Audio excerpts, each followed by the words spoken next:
Welcome to Rainbow Soul Vodcast, where our Soulstrology comes forward to help you manage your everyday life, with forecasts and deep dives on natal charts and queer perspectives on the planets, transits, and more. A group discussion about upcoming transits with tips on how to read these transits in your own chart. Hollis offers years of wisdom and natal chart knowledge with Bright Hawk's positive perspective and Lacrosse's inquiry. We offer the complete queer astrology experience. Welcome to Rainbow Soul. Please help us by subscribing, sharing, and commenting and reviewing.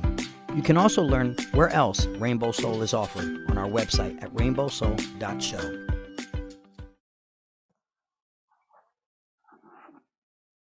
Welcome to Rainbow Soul. This is Hollis Taylor, and I'm one of your astrologers for this week.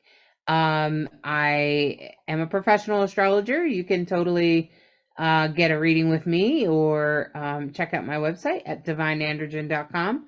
The link to it's in the description of this podcast. And hi there, I'm Bright Hawk, artist, author, musician, storyteller. You can learn more about my book, The Dancing Hippo, award-winning book about resilience, wonderful book. Ebook is a lot of fun. You can learn more at brighthawkproductions.com. And this week, we don't have Lacrosse with us, which is unfortunate because he likes to bring a lot of the animal totems in and things like that, which is great, as well as some other wisdom. But I'm sure he'll be with us next time. And so for this week, it'll just be the two of us. And I want to invite you to take a few deep breaths, to ground yourself.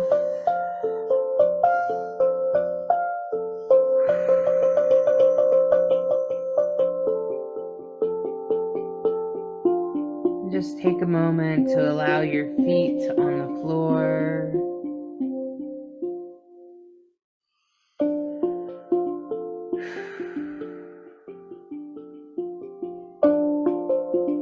Allow your bottom on the seat.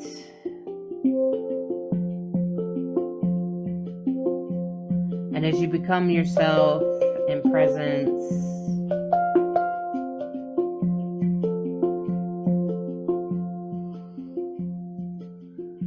I hope that you could take this minute to take a few deep breaths.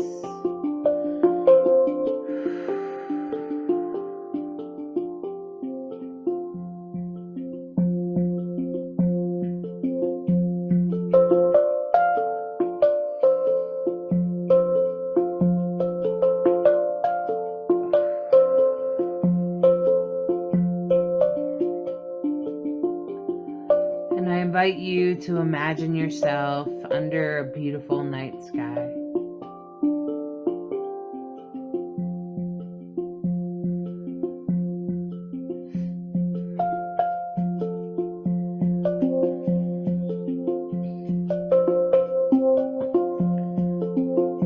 And the night sky is we're going to kind of hit a fast forward on it. The night sky with the moon and the stars are glowing, and you can imagine if it was fast forwarded to the night and the sun comes up, the sun rises high in the sky. You can feel the warmth on your skin.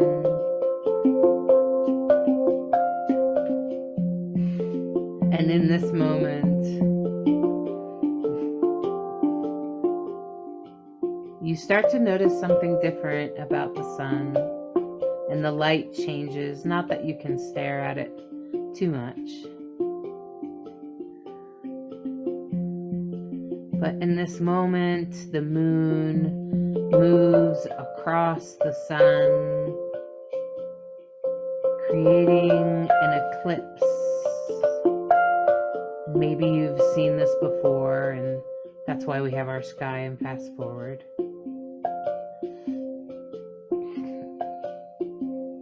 Because it actually happens really slow and when you watch it live. And the eclipse The moon moves in front of the sun.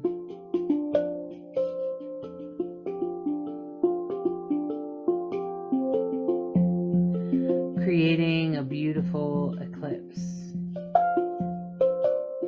And you are reminded about how the ancients recognized this time as a particularly special moment, as a particularly magical moment. And anyone that was born on an eclipse tends to have a magical, amazing life.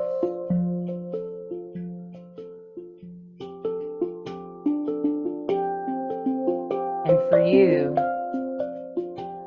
you recognize that this will bring change. When they say a total eclipse of the heart, they mean change. So as you watch this eclipse happen in front of you, you recognize that things could change within you. Your perspectives, your views, your life.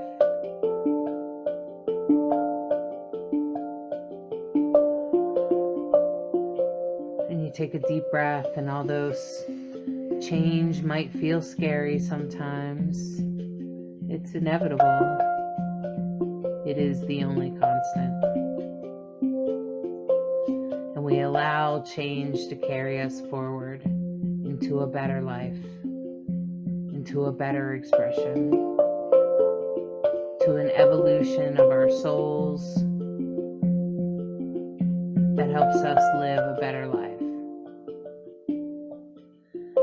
And as the eclipse ends in front of your eyes, I invite you to come back here in this moment in early October as autumn begins to set in,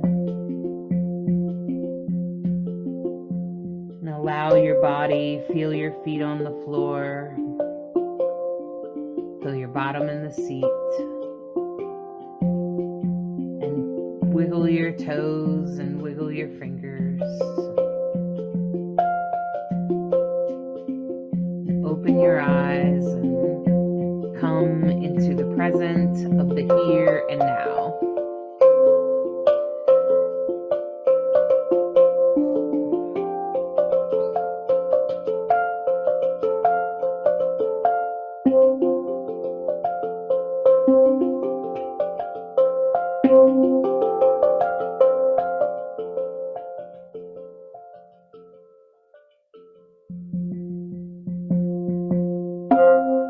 Woohoo! Thank you, Bright Hawk. Always a pleasure. And thank you for playing for us. Thank you for guiding us on that eclipse journey. Yeah. That is the big news of this week. Yeah, you couldn't let that go. So, and I think just this month we're having both a solar eclipse and a lunar eclipse, though, right? Well, they always follow 2 weeks apart. Okay. The lunar eclipse is with the new moon, and the solar eclipse is with the full moon. Okay. And So the solar eclipse- eclipse happens first, right? No. The lunar eclipse happens. Yes. Okay. Yes. October 14th is a new moon in Libra. Okay. Yeah. All right. Well, let's take a look. Let's take a look at the whole week. And I don't want to get too caught up in the eclipse. We will go over about the eclipse and what does that mean for you. But a couple of things I think would be interesting to have on this podcast about with an eclipse is Bright Hawk. Weren't you born during an eclipse? Yeah. Yeah. So when we investigated that about what does that mean in astrology? Well, there's a whole bunch of things that sort of point out certain things in my chart, and one of them is, yes, the fact that I was born right after a lunar eclipse, about 30-something hours after a lunar eclipse.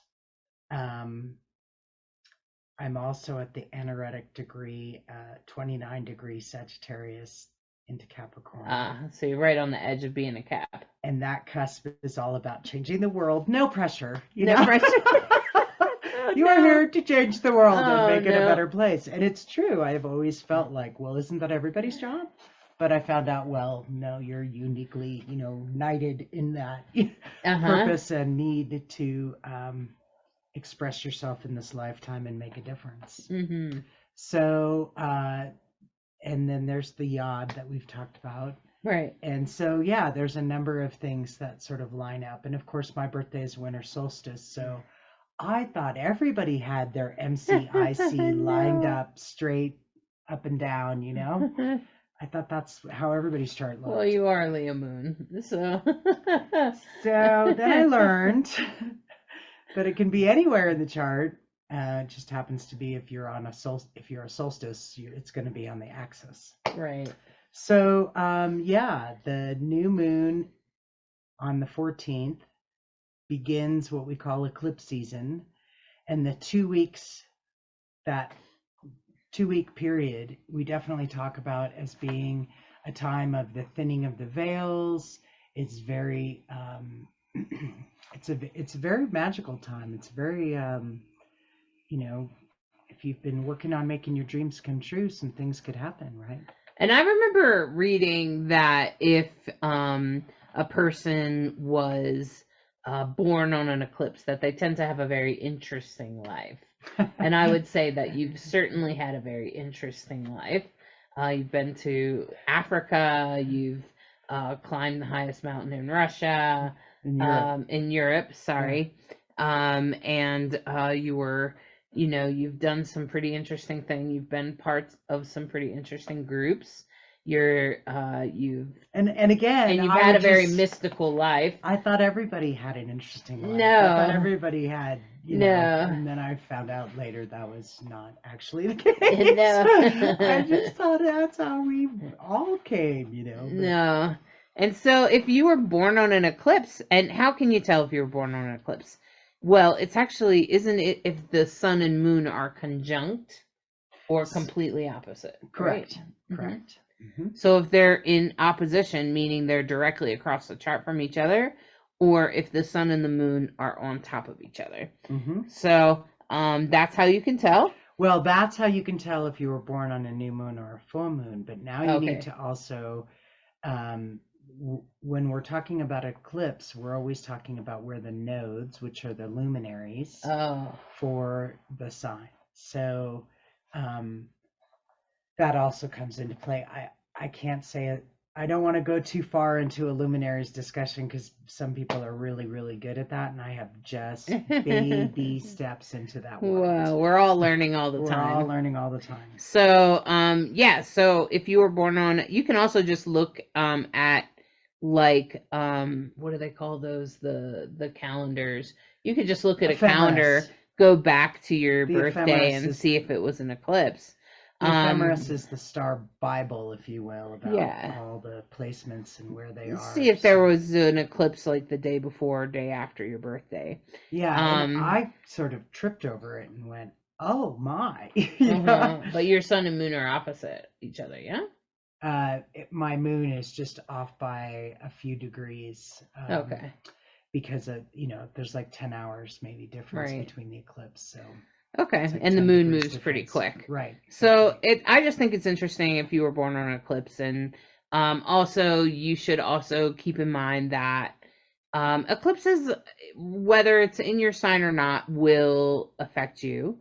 It's just a matter of intensity, I think. Yeah. Matter of intensity. For sure. So the week begins on the 9th.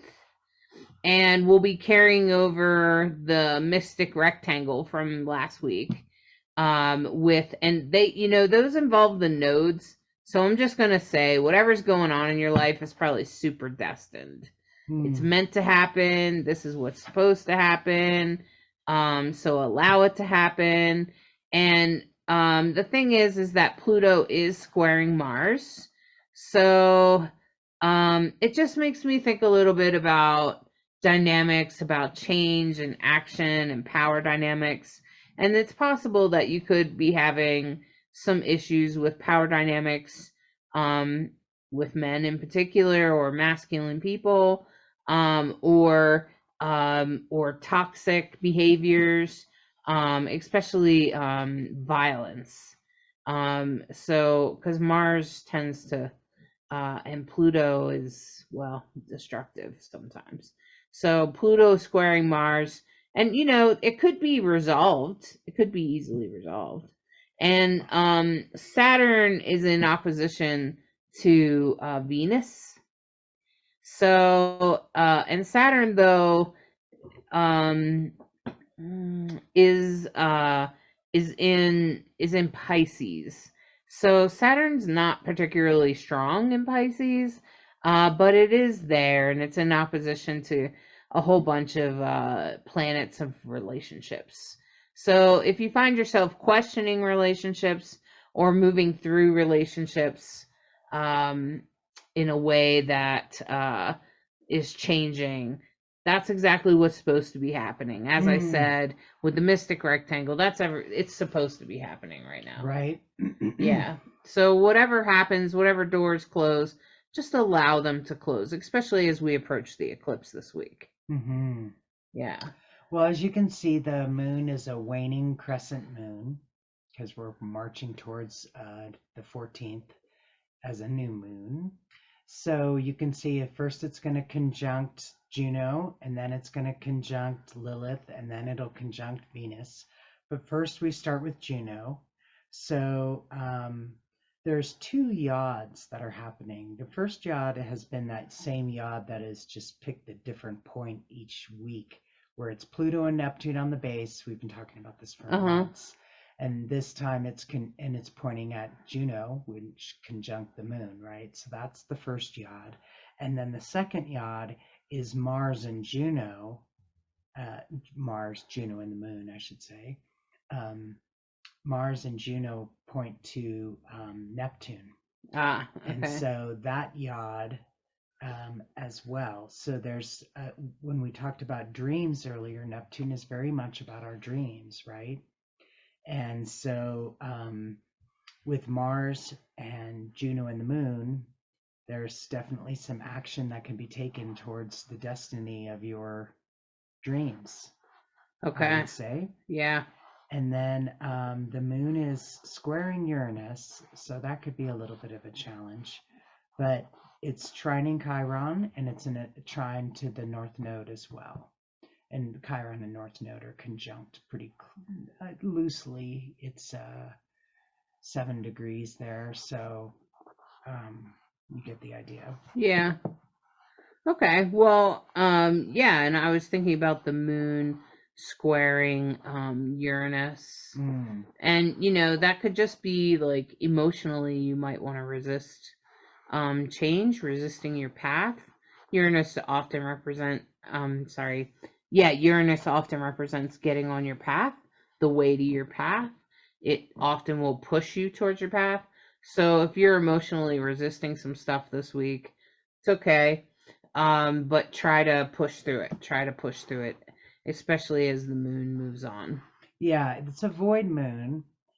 So that means it's not as strong. And of course, in Leo, a Leo moon is all about exuberance and fun loving and creative, but it can also be self-centered and self-indulgent and maybe conceited. On the shadow side of Leo is a bully. But basically, the moon in Leo has a lot of exuberance, and it's going to have to answer to the sun because sun rules Leo. And so the sun is in Libra, the moon is answering to the sun in Libra, and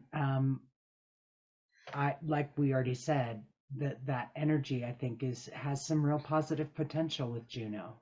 Okay, especially with relationship. Uh-huh. And it could be changing. It may not be easy change, but it's changing probably. Yeah. Especially as we move on to the week. Yep. Neptune, I thought it was interesting that Neptune's kind of in between Uranus and Pluto, and they're sextiling. Neptune is sextiling both of them. So there's definitely a shift, a change, a push for you to get on your path. If you're not already on it, you might be tripping up. Okay? Or you'll recognize some things you got to change to get going on your to get going on your path. Hmm. And Pluto is in conjunct with Juno and Lilith, which makes me think about relationships, commitments, and independence. Especially with Pluto, it's about to station, but it's in conjunct with those planets in Leo. So it makes me think. It makes me think like, you resisting change. Okay? And so there's a part of you that knows you have to change. Bless you. There's a part of you that knows you have to change. And so you just need to kind of push through it a little bit. Hmm. Well, there's a kite to help you, lift off in that regards. So now you can see the moon's on the other side of Venus, just, and is now in Virgo. So Virgo, of course, is ruled by Mercury, and Mercury is currently in Libra. So the moon is answering to Mercury in Libra, and it's still conjunct Lilith and Venus. It's sextile Vesta. It's opposite Saturn, so that's a little bit of a challenge. But when you throw in Mars, Vesta, the moon, and Venus and Saturn, you have a kite. Okay. And Saturn is the point of the kite. So what's the work? Are you doing the work? What's the work? Because Okay. if you're doing the work and you're taking action in a good way, that seems like you could take flight. Okay. If you're not, you could get dragged. That's Yeah. what it seems like to me. Yeah. So if you're resisting change, so my Mhm. Taurus friends out there, jump on. Try not to resist the change too much. Especially with Uranus there. Uranus is trying to push you onto your path. So just grab on, jump on. It's going to be okay. It's actually going to lead us to good places. That's what I'm going to tell you. Yeah. It's going to slowly build up on this week. It's going to be like a slow build up. There could be some challenges to it, but it's really going to take us to a good place. And some of those good things start to happen on the 10th and the 11th, especially when Saturn trines the part of Fortune and Mars together, because that's about action and about how it can take you forward in the things that you see fortunate. So if this could probably maybe have something to do with work or your finances and things like that, or career, but it could also just have to do with your structure or the way you do things in life. And so Saturn trine the part of Fortune and Mars at the end, because Mars and the part of Fortune are conjunct over there, although they're in different signs, right? So Mars is in Libra and the part of Fortune is in Scorpio. So it's really going to be about taking action that changes your life, okay? That helps you feel fortunate, whatever that is. Especially with Saturn there, it's going to bless it. Saturn's karmically going to say, oh, you've been working for this for a long time. Here it is. Okay. Now, and the other thing is that Mars and the South Node are also sextiling all of that relationship stuff at the top of the chart there, with Venus and Juno and Lilith, okay, which are all kind of dancing together there at the top of the chart, and they're all related to relationships. I just laugh because these three have been dancing for quite some time now. So I know people are going through relationship stuff. Venus, Juno, and Lilith. Venus is about your love and relationships and physical things too, money and things like that. Juno is about your commitments, and Lilith is really about questioning your own independence, sometimes sexuality, and things like that. Okay, so with Pluto, with Mars and the South Node conjunct, and they're sort of sextiling the three of those, that tells me there's going to be some sort of action. And there might even be some sort of action that closes doors. And that's okay. It's a good thing. It's good to close that door. So if you are looking at something where you're like, I have to close this door, then go ahead and close the door, okay? Now, Jupiter is in opposition to Ceres, so be careful, take care of yourself. There could be a tendency to skip out on self-care and things like that, but try not to do that. And as Pluto moves direct on this day, that's really gonna amp up that feeling of throwing old stuff away. So it's really gonna amp up that because Pluto is still squaring, the South Node and Mars, and so it's squaring it, but it's going direct now. It's just gonna station on this day. And when it does that, that's positive change. That's okay. We finally threw that crap out the window. That's great. Yeah. Well, and the positivity is also amplified in the fact that the moon is trining Jupiter. So you were saying big blessings, things could be really good that way. The moon is still in Virgo. And when the moon is in Virgo, it's really about practical intelligence. And there's Virgoian energy is intellectual, can be meticulous, of course, industrious, steadfast, responsible, thoughtful approach to living. The shadow side of a Virgo moon can be critical, high-strung, standoffish, hypochondriac, things like that. But really, practical intelligence is what a Virgo moon is all about. And so the moon is trining Jupiter, which adds to that positivity we've been talking about. And of course, as we get closer to the equinox and the new moon, the sun will line up with the South Node and Mars. So that's what makes it an eclipse as well. Okay. This is that the eclipse, the moon and the sun will line up with the nodes. Oh, okay.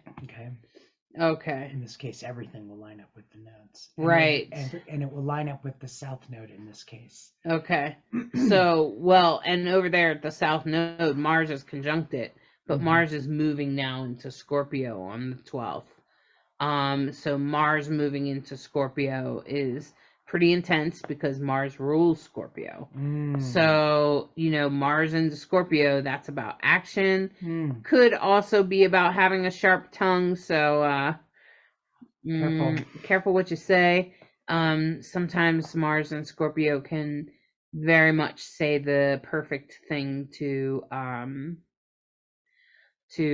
upset somebody or to start a war. Mars and Scorpio with the South Node there, that's pretty much exactly what we were just saying, is that it's going to start closing doors, but closing doors that you want to close, okay? Old things, getting rid of old crap, throwing it out. Letting it go. It's a good idea. Well, the exciting thing on the 12th is that there is a grand trine in Earth. You have the moon in Virgo, Pluto in Capricorn, and Uranus in Taurus. And so that is a grand trine in Earth. And when I think of that, I think very grounded. Yeah. And practical. Manifestation. Yeah. Eat well on this day. Yeah. And when you throw in Neptune, once again, we have a kite. And so, and the kite is Neptune helps it take flight. So it's what are your dreams and how to manifest them. So that's pretty great energy on the 12th, I have to say. Okay. And that, like I said, the week is gonna kind of build up over the week. Right. But the beautiful thing is that that when that happens, it's going to build up, and maybe you might feel like you're losing something, but allow that to just let it go, because you don't need that anymore, okay? And Saturn is going to trine Mars, which I thought was interesting, because that's action, and Saturn is very much about your structure and how you do things. So if you find yourself, and it's in opposition to Venus, so if that means like business relationships or other relationships come to an end, maybe you just allow that to happen, okay? Just allow them to fall apart. It's what's supposed to happen. Not everything is forever. Just going to say that. Mm-hmm. And the part of fortune is going to trine Neptune and so on the same day. So that's telling me right away that this is something we really need and want. And it will kind of be like a good riddance type of energy, like oh, thank God that's over. Okay, like that. I could really feel like that. We've seen people grenade a relationship. That's what I call it. You pulled the pin, and then you go, you know what? That's okay. I'm glad that's over. I think that's over now. That's good. So, yeah, letting that change, flowing with whatever that change is. So, are we on the 13th? Yeah. The 13th is a dark moon. Happy birthday to my son, James. Oh, yeah. Happy birthday, James. And so the moon is now moved into Libra, which means that the moon is answering to Venus. And Venus is now finally moved out of Leo into Virgo, right? Yeah, just. And it's you can see now it's going to conjunct and pass by all of those placements there. All that business over there in Libra. Good grief. The first is Pallas Athena, then Mercury, then of course the Sun the next day, which is what's going to make it a new moon right next to the South Node, which is going to make it an eclipse. So all very exciting. A lot of energy in Libra. See all that energy in Libra. We call that a stellium because there's a ton of energy in Libra right now. Yeah. And, so as we approach the 14th, which is the eclipse. Drum roll, please. This is the beauty of, there's a beautiful yod there, pointing to the eclipse. You see it there? Nice. From Neptune and Uranus, and they're sextiling. That's great. That's what makes a yod, is two in conjunct. I didn't see that before, so I see it now. That's really Neptune cool. and Uranus are sextiling. And so that means that, your dreams and your path are coming up. And so this is really what I'm saying about this eclipse, that although we may feel change, it's good change. It's the kind of change you want. It's when your dreams start to come true. Definitely set some intentions. New moons are great opportunities to set intentions. And the funny thing on this day is that a grand trine begins to form in water, emotions. So, and that's beautiful because as a grand trine forms in water, we can and it forms into a kite towards relationships. We can start moving towards better relationships, good relationships, the type of relationships we want to have. And those things are priceless. And if you are a Libra or have a strong Libra placement, so that means if you're a Libra sun, you have 3 or 4 planets in Libra, or you're a Libra rising, or you're a Libra moon, big changes. Something's going out the door. I know it's going out the door for me because I just, had surgery, and so that feeling that I had around my heart and the things that I'm able to let go of as I move forward with this successful surgery, that's pretty much what's going to happen, right? Is I'm going to start feeling healthier and happier and being able to move my body, which is not something I could do before surgery. And so yours, it could be health related. It could be something else, it could be, for you, it could be about relationships, especially with Libra involved. It could be about work, business. It just depends on where Libra falls in your life. You probably know it's coming at this point. By the time you're listening to this, you're going to be like, oh, I know what it is. This isn't one day thing. This is something that's built up all week. So you probably already know what's about to change in your life. And I think that's the thing. Whatever is about to change, allow it to change. Just allow it. There's a really great song by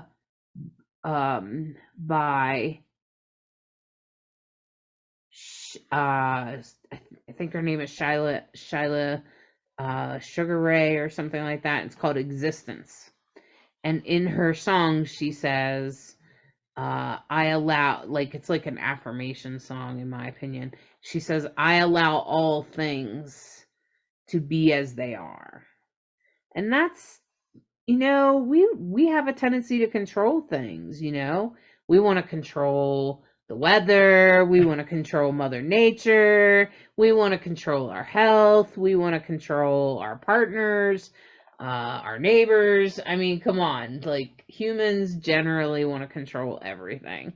So once we realize if we just allow things to be as they are, well, then that releases you from having to control things, which is actually a lot of work. Right? Yeah. Exhausting. It's exhausting, yeah. Yeah. Let go and let flow. So what do you have to say about the eclipse? Well, I think eclipses are very magical times. I think the time, especially in between the 14th and the 28th, the new moon and the full moon, will be very juicy. I think if in your readers community, wow, take advantage of the opportunity because it should be easier than ever to do that kind of work. Yeah. Because of the South Node's involvement, South Node is about past lives and closure and endings, and it also, endings are always new beginnings, right? So the theme is very much there. It's fascinating that there's a grand trine in water at the same time. Right. So it's about like emotional could be very growth. emotional or what. Yeah, because Venus, Juno, and Lilith. I mean, whew. I know they're at the top there. That's like at the tippy top of the kite there that's forming. Yep. Yeah.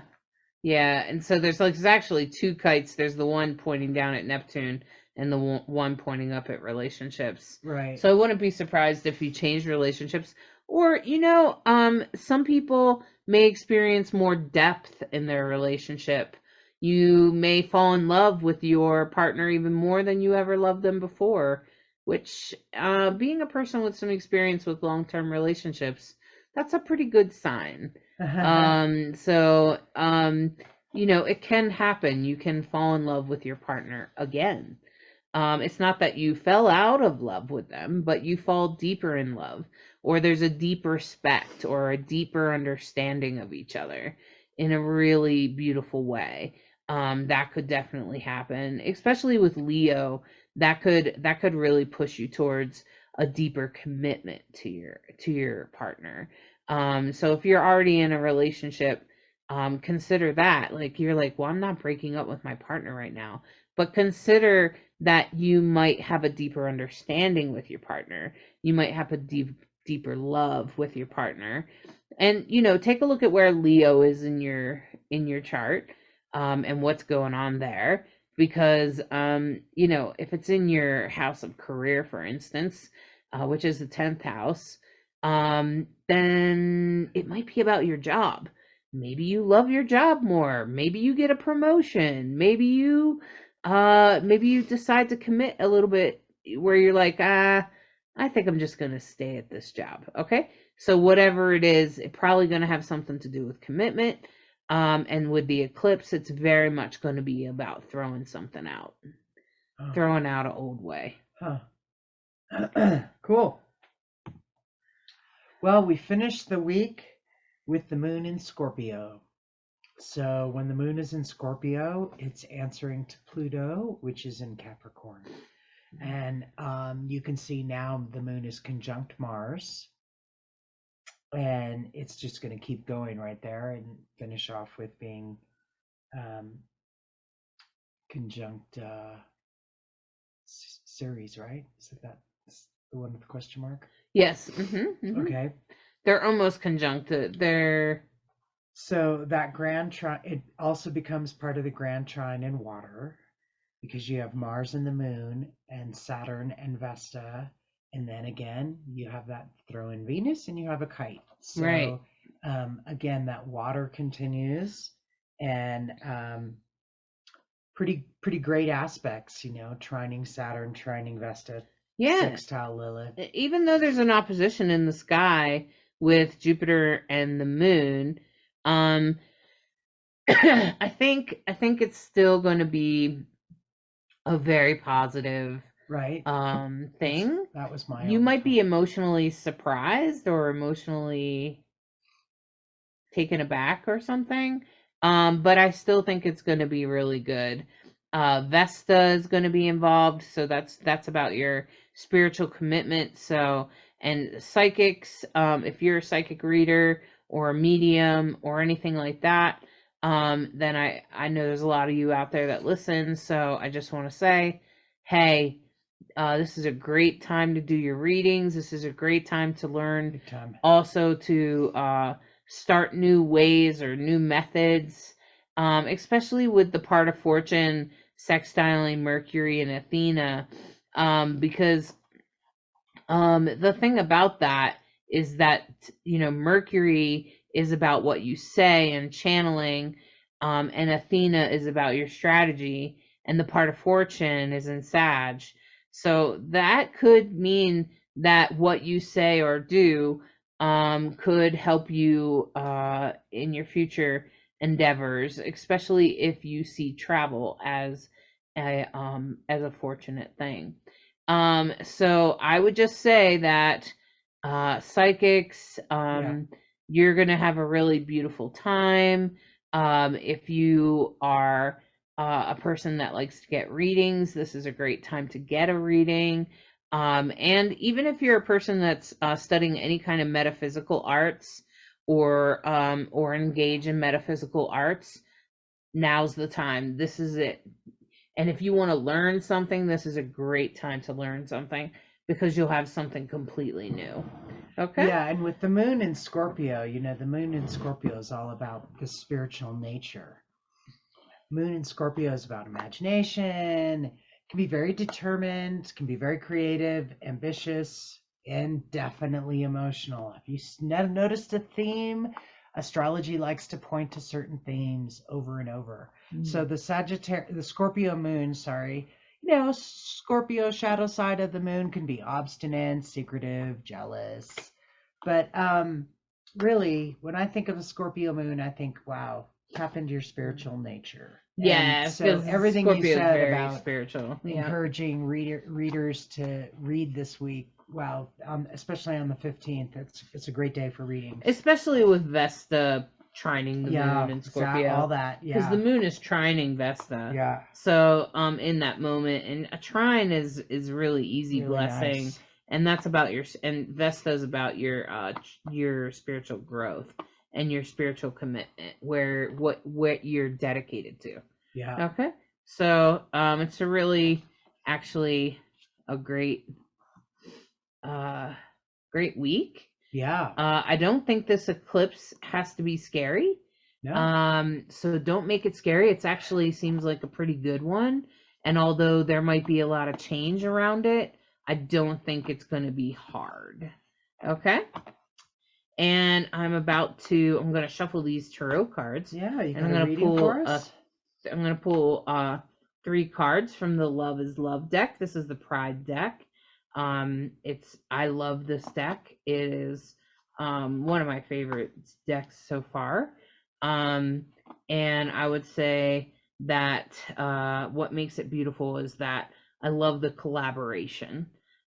Every single card is done by a different artist, and it's a different LGBTQ artist, which to me feels pretty awesome. Okay. So I'm going to pull 3 cards. And the interesting thing about this tarot, is that you really have to look at each image, okay? And it's Rider-Waite based, but it is not completely 100. I don't follow that. And each of us have a relationship with our own cards. And so this right here is the messenger. This is the activist. This is the person that's standing up and speaking and saying. So if recently you have spoke out, if recently you said, this is what needs to really happen, or recently you had to stand up for yourself. I know I had to recently, and maybe some other people do too. And maybe recently you had to speak out about something. And if you did that, you're on track. This is a reminder that you did that. That you did that thing, that you spoke up, that you spoke your truth, that you brought it forward. Okay. And this is the messenger, because when we speak our truth, oftentimes, first of all, there's lots of other people that are like, that happened to me too. Right. Okay. And then also, then also you can help change the world that way. If you never speak your truth, no one's ever going to know. How do you expect anyone to know what bugged you, what bothered you, or what hindered your growth if you never speak it? So that's what this card is about. This card is about speaking up, speaking your truth. It's truly a special divine card, okay? Now, this is the here and now, and so we got a reminder of you speaking your truth in the past, and then this is the Knight of Swords, okay? And the Knight of Swords is pretty much, well, the Knight of Swords this is a very strong card. This is very sort of black and white in a way, in your thinking, because that's why it's black and white, is because it's meant to say, and you can see there is a little bit of color. It's a rainbow, it's a trans flag on, or it's a rainbow flag on this person's shoulder, on their armor. Anyway, there's always a little queerness in every card. And so this card is very much about being black and white in your thinking, and even in your action going forward, but also being very plain about it and being very forward about it, and that's good. This is an encourage you to move forward, to go forward and do what you need to do. And this card is about the future coming, and this is interesting because this is a new beginning, which is exactly what an eclipse is. It's a new beginning. And so of course this person, they have their companion in hand, and their cute little dog, and their rainbow backpack, and off they go into a new beginning. And the Fool is all about the new beginning, right? And it does not mean foolish. It does not mean that you're going to walk off a cliff. It does not mean you're going to fail. It means that you're starting something new. That's what it means. It means that there is a new beginning, a new way, it's going to happen. Okay? And that's pretty much what this is about. So interestingly, remember what you've said. Remember speaking out about yourself. Remember your bravery and what that took to come out and say what you needed to say, and the action that you're taking right now this week, whatever movement you're taking, okay, well, we got to get this done and we got to do this, or whatever's happening in that regard. You know it's there, and here it is, and it's happening. Okay, so get it done. And as you go forward, be aware that you're in a new beginning. This is a new turn, a new way to do things. Okay, so that's it's a new beginning, and I'm just going to leave it at that. Whatever that new beginning looks like for you.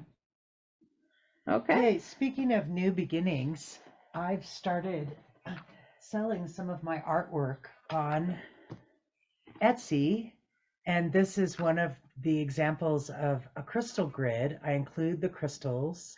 I've painted both sides of the wood slices that I've You know harvested. What's cool about this, friends, is that like you can So you get this like, and you can, first of all, you can take this anywhere you go, right? But also, you can lay your stones on it in a way that help you focus the energy. And when I started using these art pieces, I found that I was able to focus my energy in a much better way. So then when I was focusing on whatever I wanted from the crystals, for instance, I could actually feel the energy more, and then I could like kind of focus over top of it. And I have a different one that I use to set up for like anxiety attacks, because I was having a lot of anxiety in my chest. Yeah, and most of it's in, I think everything's in there. And I've got a smaller one because it was right at the beginning of her making them. And I just was like, this is so cool because I can use this like a crystal grid. And that's what kind of gave her the idea to make more.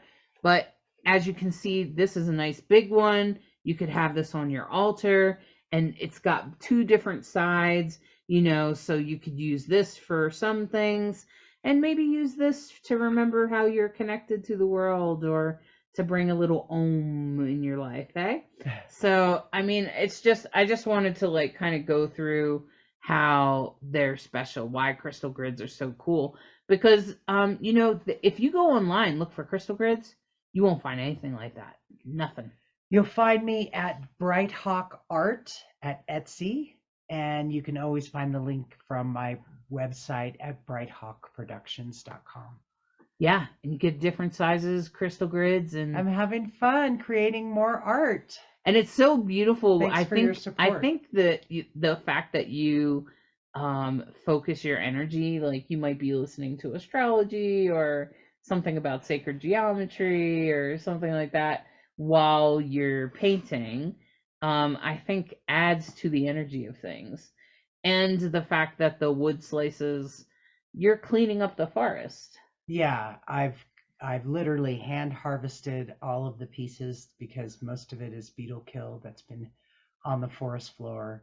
So then I'm cutting it, hauling it out of the woods up to our Strong shop, woman. you know, and I've gotten more and more involved with each round of crystal grids I've made. So they've gotten smoother and more. It's really fun to work with the energy of the wood and the grain and painting it, and it's a really fun process. I've really enjoyed it.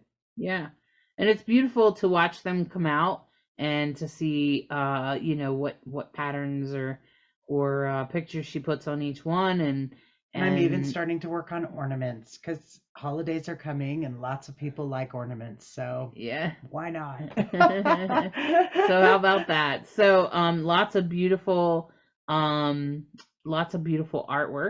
at Bright Hawk's Etsy store, and if you follow the store, which we appreciate, that really helps. And then you'll get notifications as she adds her new artwork, and you know, she'll also be adding artwork, other like paintings and things like that too. This one I have created numerous times because it's rather popular. So yeah. So you know, Bright Hawk is a great artist. If you appreciate art, especially colorful art, then this is the way to go. Okay.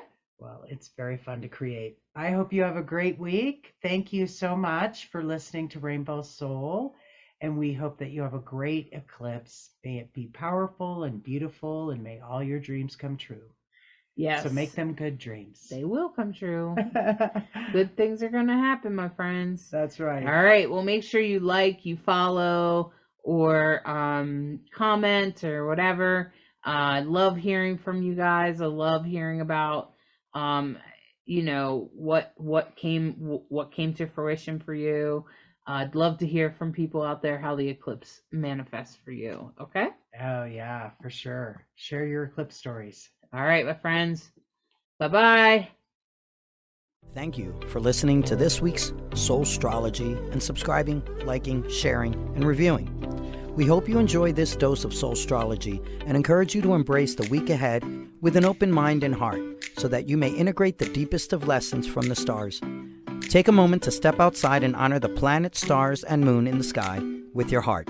Integrate the messages that resonate and leave the rest for someone else. We deeply appreciate each and every one of you. Always remember that you are perfectly unique human with an exclusive star map of your destiny, your soul purpose, and your heart's desire. Thank you again for tuning in to Rainbow Soul.